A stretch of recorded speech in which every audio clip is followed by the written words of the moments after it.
Hi everybody. First of all, we'd like to say a really big thank you and well done to all of you, especially teachers, for adapting so quickly to this new way of home learning. We're aware that these times are uncertain, and in many ways knowing that you are there to support the learners is so important. So a big thank you for that and all of your continued efforts at this time. This video is for schools and teachers. It's an introductory video where we'll look at key things to consider to ensure that your EAL learners can access the curriculum content during this time. So we're going to start by thinking about what your learners might be missing during this time. The first thing is exposure to English language models. In class, your EAL learners are exposed to good models of English from teachers, support staff, peers and friends. Each of these models provides something different. Teachers provide models of academic English, whilst friends provide models of basic interpersonal language. Because EAL learners have a double job to do, learning English and learning through English, this lack of exposure is likely to affect their academic progress. Your learners will also be experiencing reduced opportunities for extended listening, speaking and reading practice, a key part of language acquisition.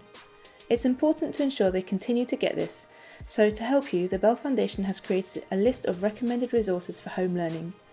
You can find this on the Bell Foundation website. Another key consideration is instructions. In your classes, you can support learners to understand instructions by using vocal cues, facial expressions and body language. With a lot of home learning materials, this is not possible, so it's important to consider how you can make your instructions as clear as possible, such as by using visuals, grading your language and using particular formatting. To find out more about this, watch the Bell Foundation video on giving instructions.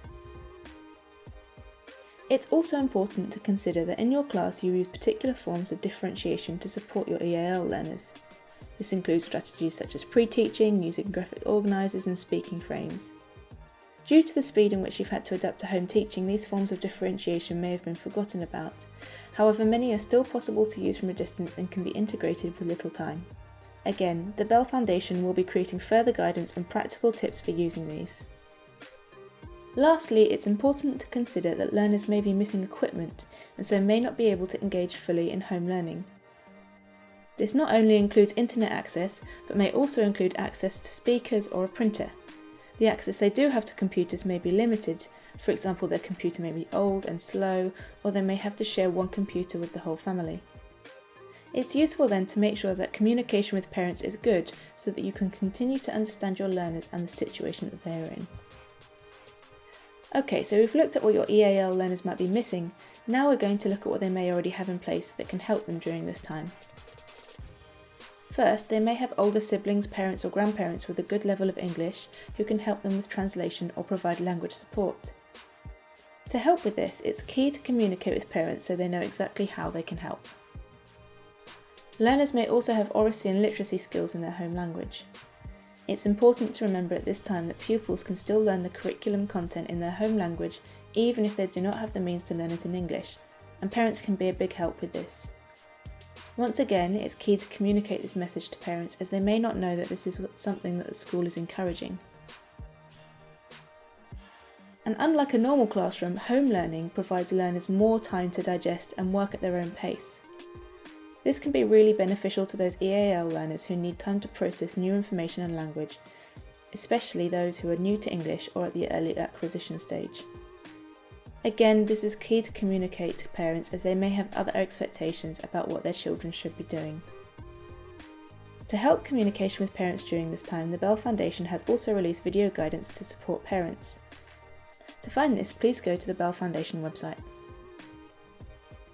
We hope this has helped and given some food for thought. You'll find further guidance and resources below to support you in the areas mentioned in this video.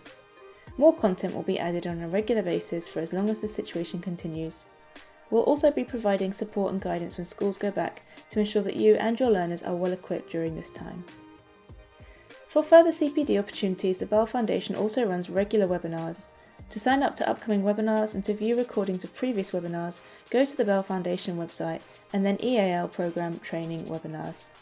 You may also be interested in signing up to one of the online courses, which you can also find in the same place. Thank you once again, and please keep up all the great work.